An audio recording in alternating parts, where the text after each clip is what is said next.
incident is serious, but likely not enough alone to trigger major international action against China. It adds to existing tensions, including trade disputes and security concerns, but a stronger response may need more severe provocations.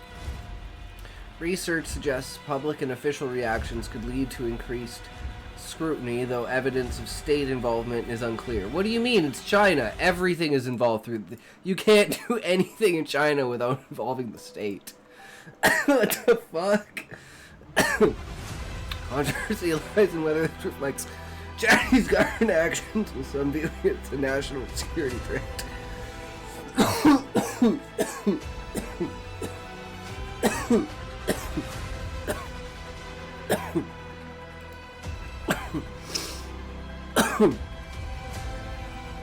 The incident involves two Chinese nationalists, Jun Qing Yan and Jun Yong Liu, charged with smuggling Fusarium graminarum, a fungus classified as a potential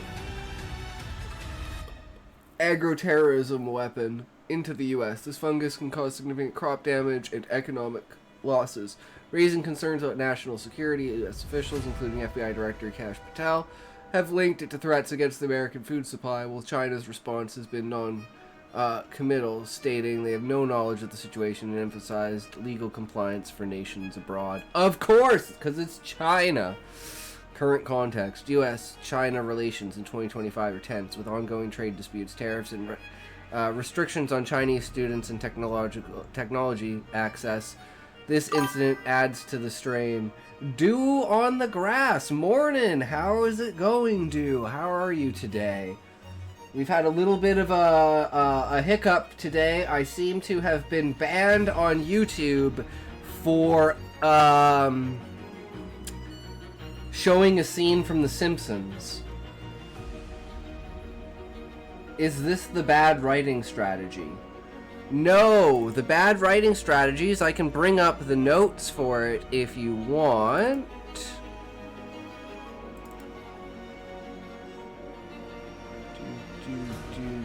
Bad writing strategies. So, the backstory dump. This is basically where you spend too much time. You just give the backstory instead of like using the character's actions and words to play out the story. That's a much better way of doing it, because that gives you the pacing of when you're able to add certain elements, instead of just being like, oh, you know, I came from this city and did this thing. It's like slowly throughout the dialogue and interactions you can learn different things, right? So ask yourself, is the most exciting part of the story in the backstory, and is that important to the current story?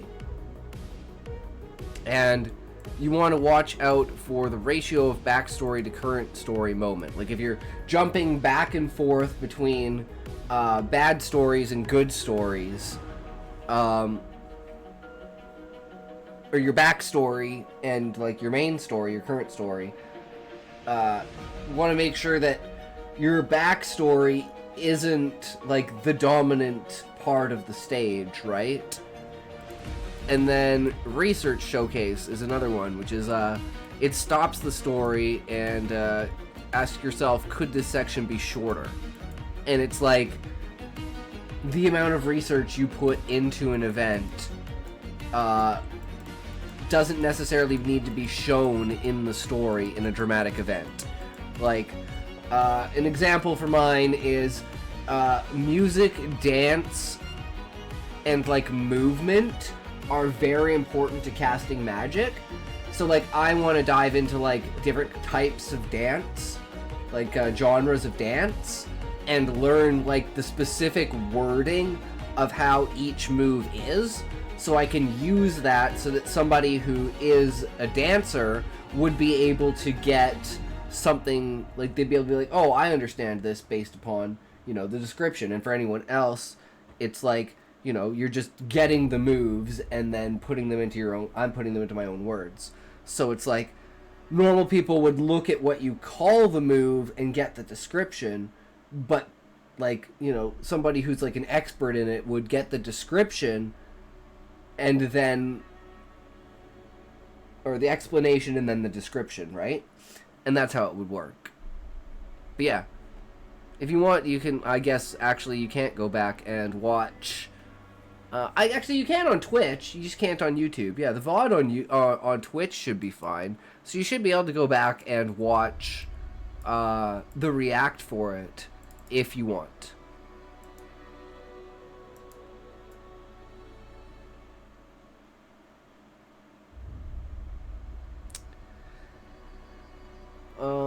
Where were we? Current context, outlook, China relations, major international pushback, such as sanctions or military actions, typically requires a pattern of severe provocations. The evidence leans towards this being an individual act.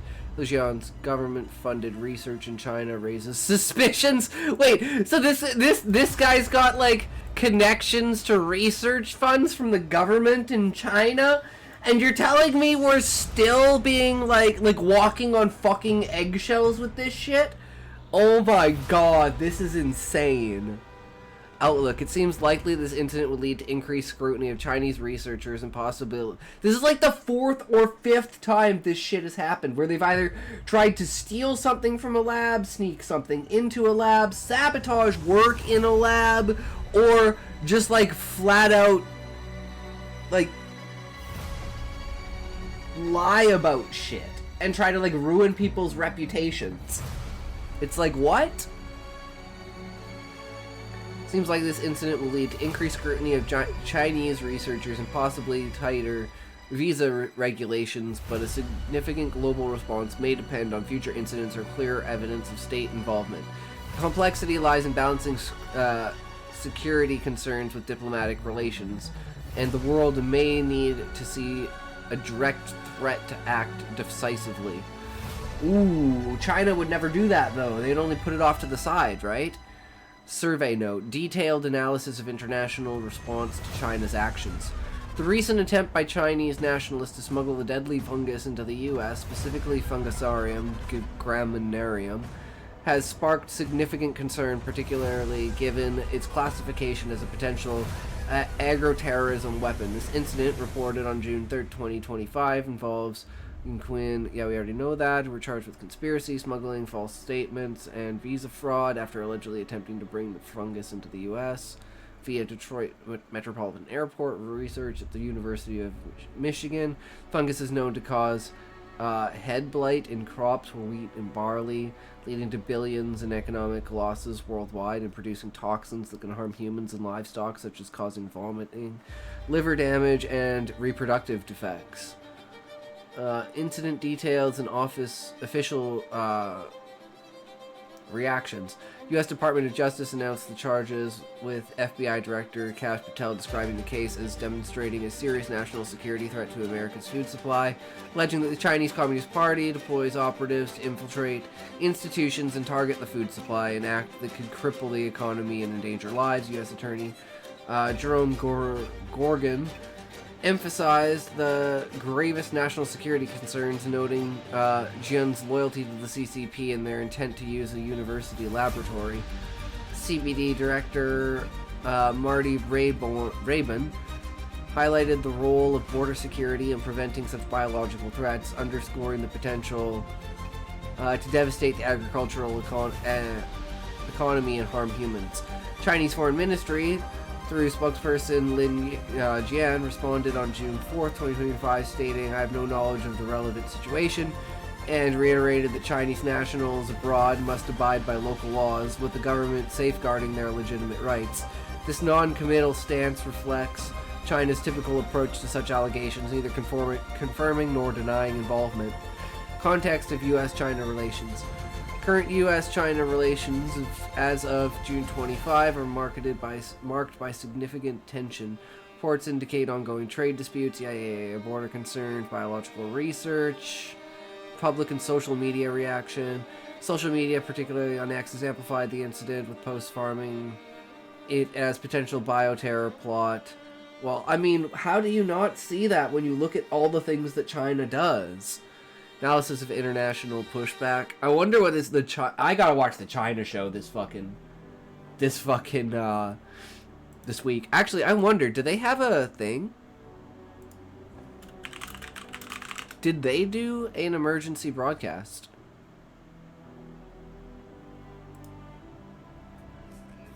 Oh, it's because I'm on my other channel. That's why I'm not subscribed. I'm like, why am I not subscribed? Yeah, so they haven't put out a video yet for it. Probably because it happened in the US and it's like, you know. But it is what it is. It'll probably be in the next one on Friday. Question of how far the world will have to be pushed before pushing back against China involves assessing what constitutes a tipping point. Historical precedents suggest that major international actions such as economic sanctions or military interventions often require a pattern of severe provocations or a direct threat. For example, the trade war and human rights issues have not yet led to comprehensive sanctions, indicating a high threshold for action. Given the incident's specifics, it seems likely that the U.S. will take incremental steps such as tightening visa regulations for Chinese researchers in sensitive fields or increasing surveillance of biological imports. However, without clear evidence of state sponsorship beyond Xi'an's government-funded research in China, it is unclear whether this will trigger a broader international coalition. The complexity lies in balancing security concerns with diplomatic relations, especially given China's economic influence. International reactions beyond the U.S. appear limited, with no significant statements from other countries or organizations like NATO or the UN in the immediate aftermath. This suggests the incident is primarily a U.S. concern, though it could influence allied nations. Policies is seen as a part of a pattern. For instance, if similar incidents affect other agricultural economies, such as in Europe and Australia, there might be coordinated responses.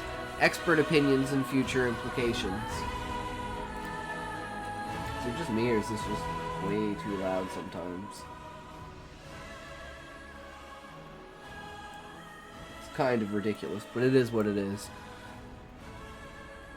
As seen in the media coverage, emphasize the agro-terrorism potential, with some like Cash Patel framing it as a direct threat. This framing could lead to calls for stronger measures, such as targeted sanctions on Chinese research institutions or enhanced international cooperation on biosecurity. However, the evidence leans towards this being an individual act, Jian Liu actions possibly motivated by research interests rather than state directives.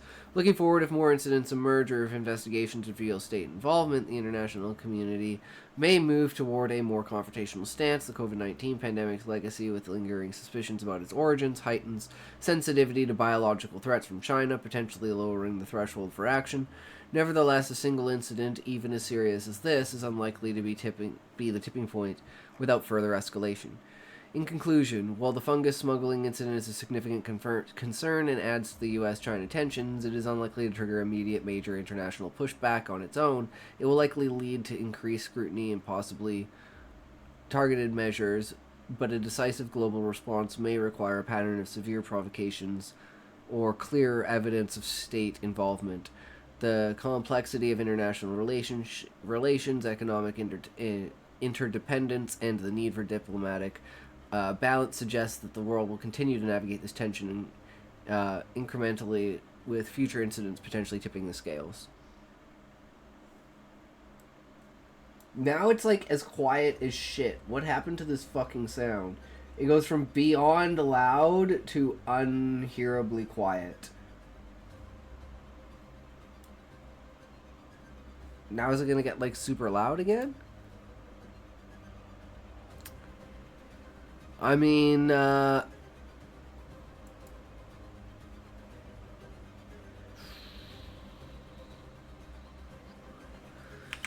say theoretically, what do you think, or how many points do you think it would take for the world to fight back against China? It's includes the pseudo invasion in Philippines and the contested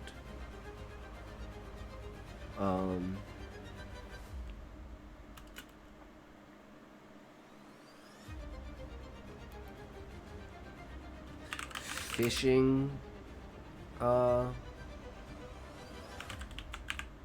border skirmishes. Any more documented incidents like the Canadian plane? Do you think is the most the world will take at this point? Alright, there we go. Let's kill it.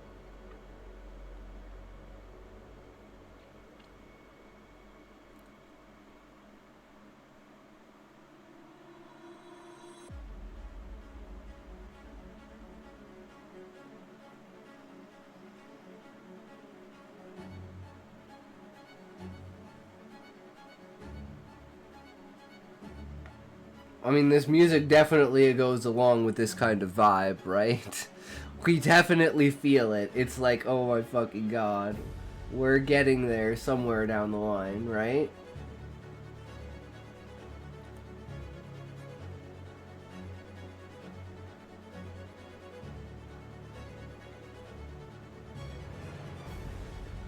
Oh, I guess it's toke time, right? While we wait for this bitch to get her shit together. Oh, I didn't even mention, like, cyber attacks either by China. Like, all the cyber attacks and everything. Like how much shit could they get away with, man? Belt and Road? Like, fucking everything. It's fucking disgusting.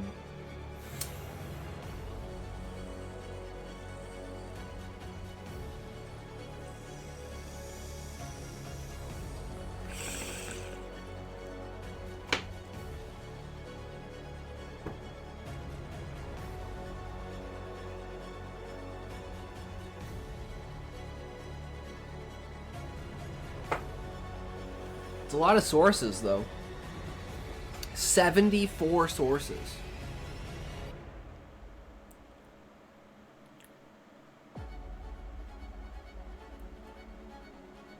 It's definitely going up. 83. Can we hit 100?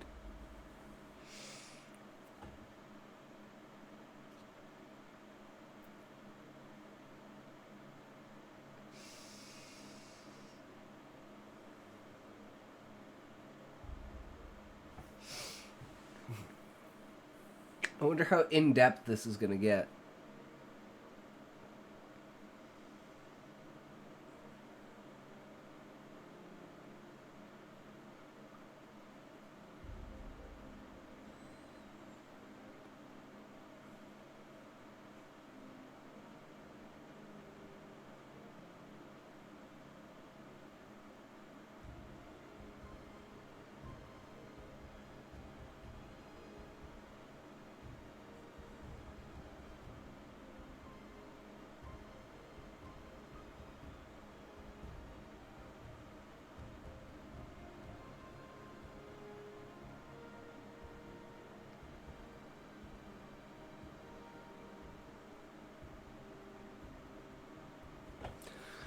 Research suggests the world may tolerate China's actions until they threaten allies or global stability, such as invading Taiwan. Seems likely that current incidents like fishing disputes and plane interceptions won't trigger military action alone, but add to tensions. Okay. Evidence leans towards a tipping point requiring a major escalation like direct military aggression to prompt a global fight back. Controversy exists over whether economic or diplomatic measures suffice, with some viewing military action as a last resort. Background and context. The world is navigating a complex relationship with China marked by territorial disputes, military posturing, and economic tensions. Recent incidents, including alleged pseudo-invasions of the Philippines, contested fishing border skirmishes, and interceptions of Canadian military planes, have heightened concerns. These events, alongside broader issues like China's actions in the South China Sea and potential threats to Taiwan, raise questions about when the international community might take decisive action against China. Current tensions and incidents. Current tensions include China's assertive actions in the South China Sea, where it has been accused of militarizing disputed islands and harassing Philippine fishing vessels. For instance, in April 2025, the Philippines reported Chinese Coast Guard vessels blocking their ships near Scarborough Shoal. Similarly, in October 2023, Chinese jets made dangerous and reckless intercepts of a Canadian surveillance flight, drawing criticism from Canadian officials. These incidents, while serious, are part of a pattern rather than isolated triggers from military action. Outlook and threshold for action. It seems likely that the world will continue with diplomatic pressure and economic sanctions, such as those seen in response to China's support for Russia, unless China crosses critical red lines. Research suggests a major escalation, such as an invasion of Taiwan, could prompt a military response from the U.S. and its allies, given the U.S.'s commitment under the Taiwan Regulations Act. For example, a 2025 report highlighted a moderate likelihood of a cross-strait war with high impact on U.S. interests. However, the controversy lies in whether economic measures, like those imposed after Russia's Ukraine invasion, would suffice, with some experts arguing military action is a last resort due to economic interdependence. The world is likely to fight back against China only if it engages in direct military aggression, threatening core interests such as invading Taiwan or blocking key shipping lanes. Current incidents contribute to tension, but they are addressed through existing measures, suggesting the threshold for military action remains high. Survey note: detailed analysis of international response to China's actions. The recent incidents involving China, including alleged pseudo-invasions of the Philippines, contested fishing border skirmishes, and interceptions of Canadian military planes, have sparked significant concern about when the international community might take decisive action against Beijing. This analysis explores the conditions under which the world might fight back against China, considering the geopolitical context, historical precedents, and current tensions. Incident details of official reactions. Pseudo-invasion of the Philippines and the South China Sea tensions. The term pseudo-invasion likely refers to China's assertive actions in the South China Sea, particularly around the Philippines. Recent reports, such as those from May 2025, detail multinational exercises like Balakhatan 2025, where Philippine, U.S., and Australian forces simulated repelling an amphibious invasion, highlighting tensions with China.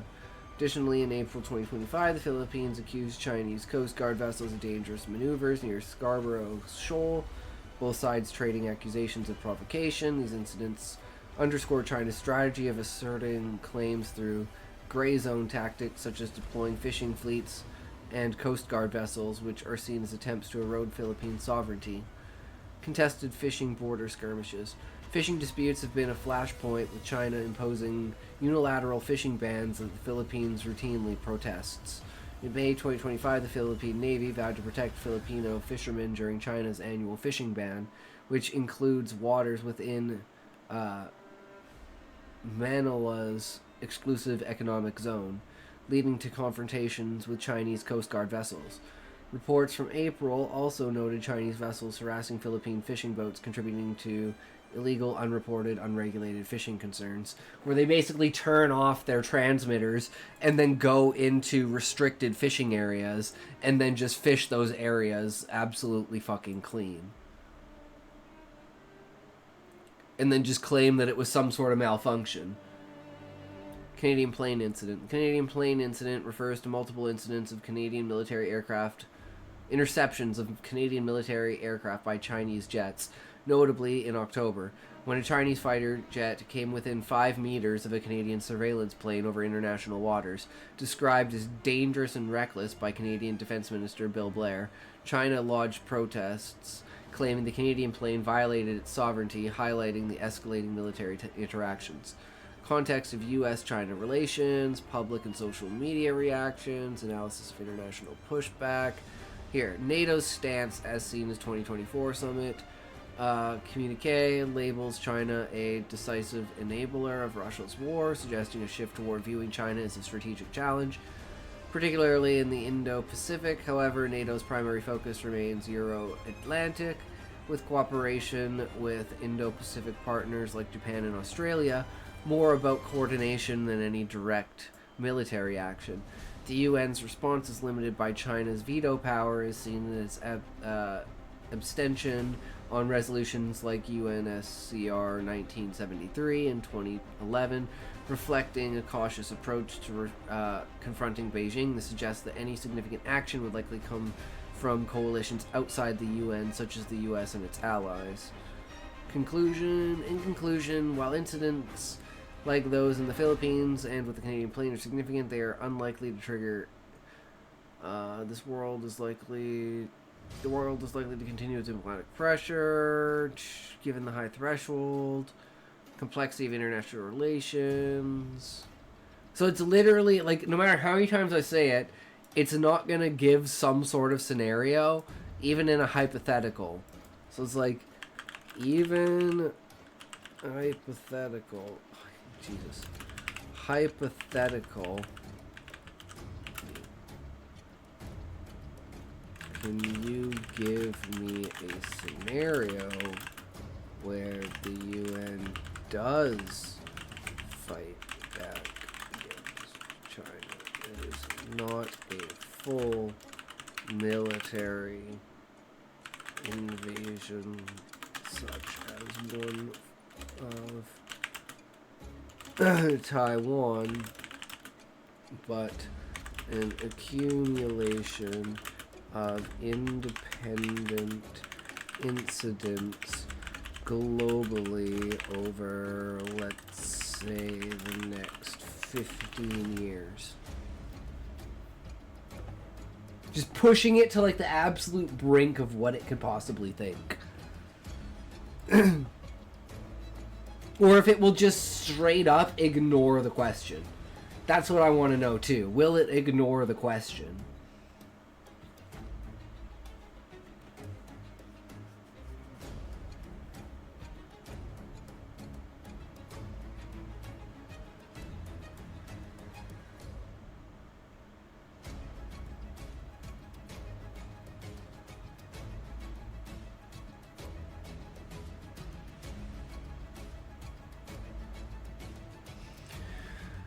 Might act against China through non-military means if global incidents accumulate over 15 years. Seems likely that economic sanctions measures could be used. Overview hypothetical scenario. Imagine a scenario of escalating incidents from 2025 to 2040, including territorial disputes, human rights abuses, cyber attacks, economic manipulations, health crisis, debt traps, from the Belt and Road Initiative and environmental disasters linked to China. If these incidents build up, the UN might take action through the General Assembly under the Uniting for Peace resolution, which allows it to make recommendations when the Security Council is deadlocked due to a veto.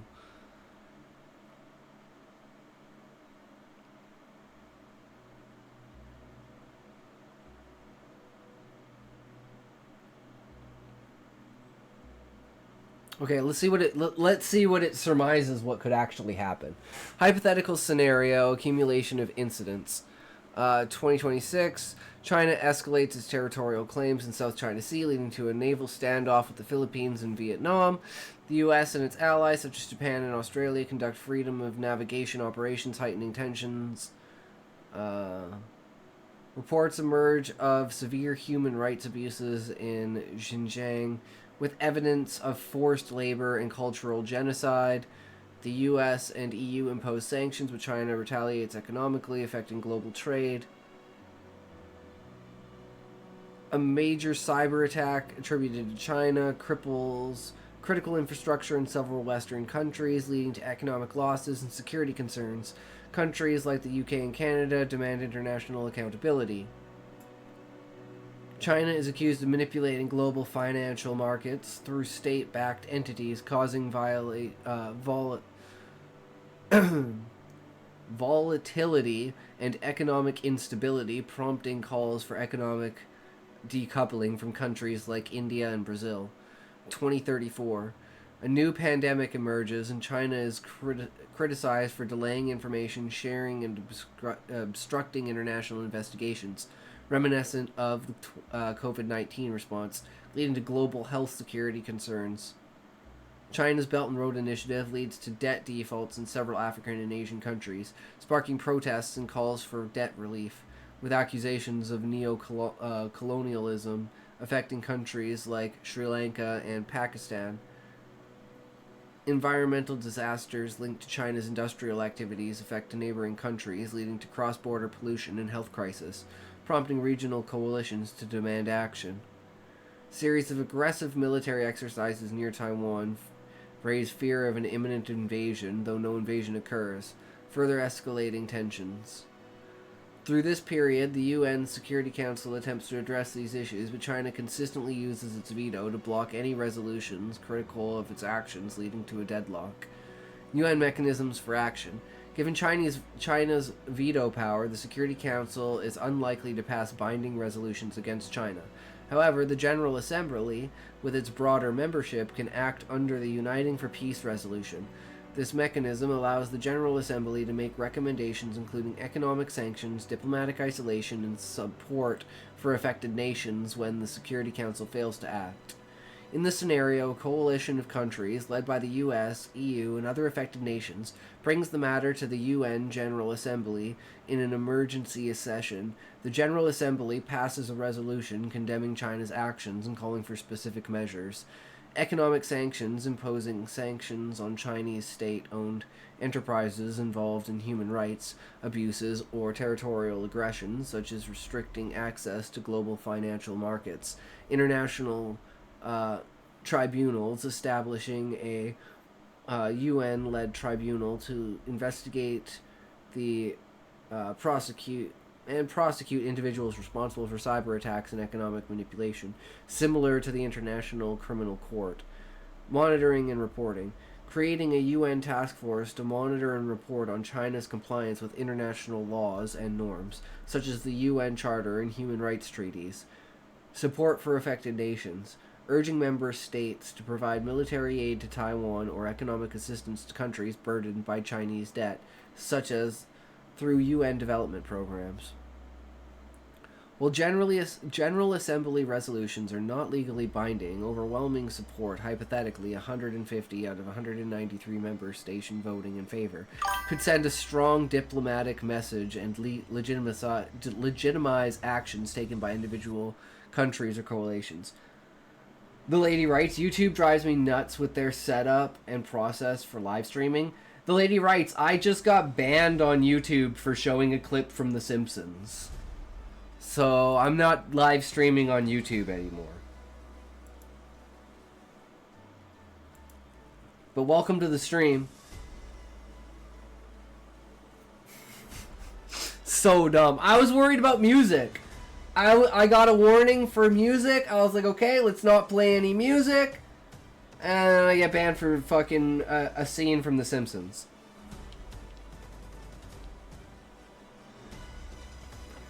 That's the way YouTube works. Not a fan of it. So we'll see where that goes. I was literally just using it because it automatically keeps all the VODs, right? So I have all my VODs up there. But then I was worried, like, oh shit. If I get banned, I lose everything. So I'll just go through and clip out any portions that I watched a YouTube video in, other than like the ones that I'm reacting to. Because like if they're already on YouTube. Oh shit, Smokey, I had to restart everything. It's not on. Hold on, try again, bro. Like the stream is Smokey. The stream is fucked up, and I am fucking stressed as shit, bro. I got fucking banned on YouTube, Smokey. I got banned on YouTube for that clip from The Simpsons of sexy Flanders.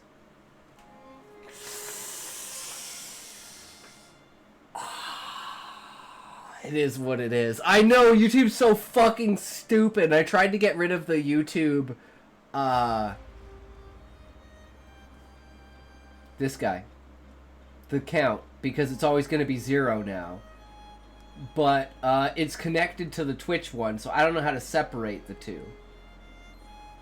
So, actually, you know what I could do? Hold on. Actually, I just came up with a really good idea. This is why you talk about things, and this is why you bring things up. Hold on. Hold on. Hold on. I have an idea. No, that's not what I want. I want... Where is it? Where is it? View count. Guys, I'm fucking genius. Watch this.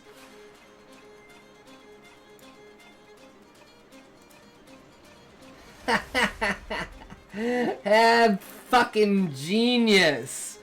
This is how you solve problems.